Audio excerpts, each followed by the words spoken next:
When my husband died, I did not cry.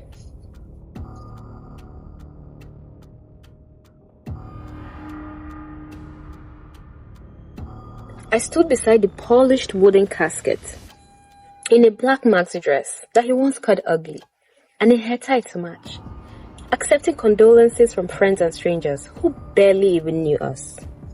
Oh, and not to forget the blatant glares, stares, and whispers from his family, my in-laws. "Why is she not crying?" his younger sister whispered. I could feel her eyes like lasers in my back. Someone grunted in approval. "A good wife is supposed to be wailing by now."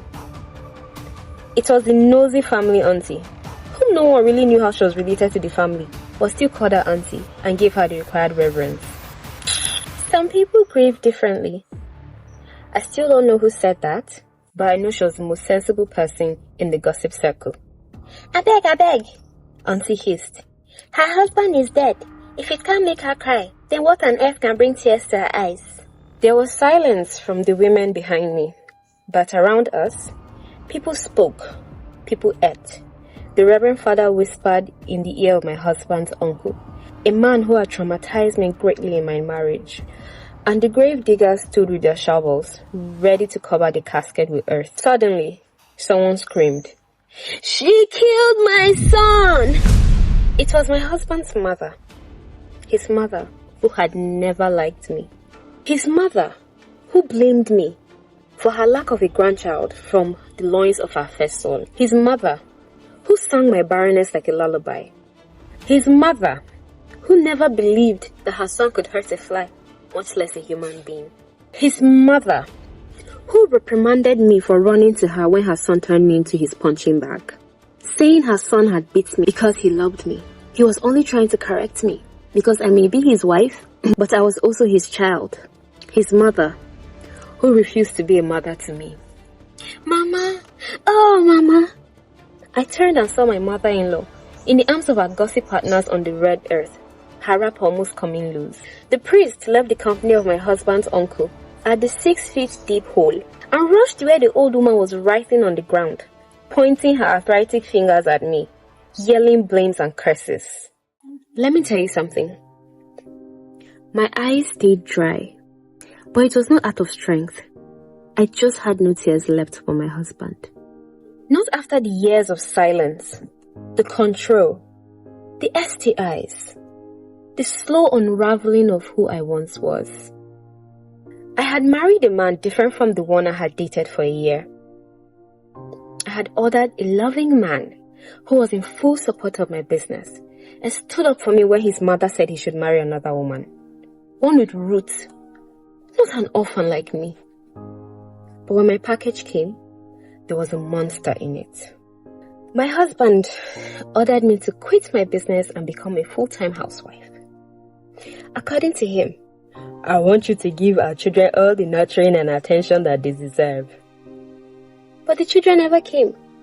"Why didn't you tell me you're barren?" he howled at me. But in my defense, I'd never been pregnant before.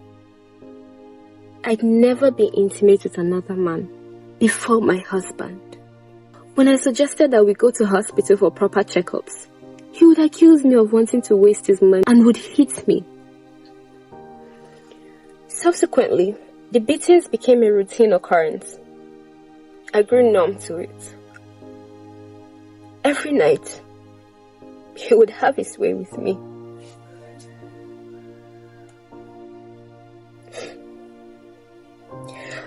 "I don't know why I still feed you my seed when you have no womb in that empty stomach of yours."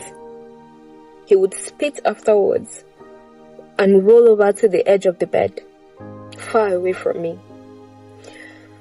Then he started drinking and keeping concubines. My doctor grew worried about my recurring infections and asked me to come along with my husband for proper treatment. I never returned. He had no idea how I had to sneak out of the house in my husband's absence to go and see him for my prescription. I had no one on my side. I lived in perpetual fear of my present and future in my husband's house. For years, I planted ways to my freedom. They never sufficed. But like a streak of bright sunlight at the end of night, I found a way. My husband liked his egusi with assorted and his eba very hard, so that whenever he swallowed a big mold of it, his eyes would bulge in their sockets. I'm ashamed to admit that it was something I used to find comical, almost endearing, during our year of courtship. But it became one of the little things that made me resent him. That evening, I made his eba and egusi just the way he liked it. The poison didn't alter the smell of the soup, thankfully. Just a pinch into the soup and another into the gari before I poured hot water over it. I watched him eat from across the kitchen like a dutiful wife, smiling when he smiled at me. He died with my name on his lips, which I suppose was a kind of justice.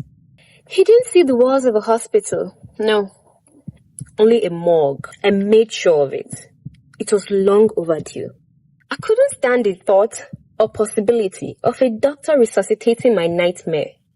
I wanted to wake up.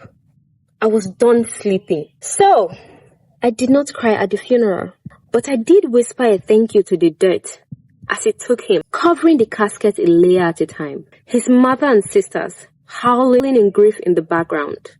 This gratitude wasn't for the years we spent, no. It was for the silence that followed. The next day was the first morning I remembered what it felt like to stretch, to breathe without fear.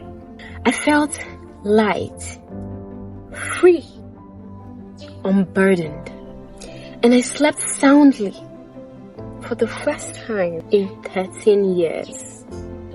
By sunset, I had changed the locks, poured myself a glass of wine, and sat by the window, watching the dusk bleed into night like a body going still. I expect my in-laws to appear here any day now, for a son who hid his impotency from all of us. But until then, I will bloom in my freedom.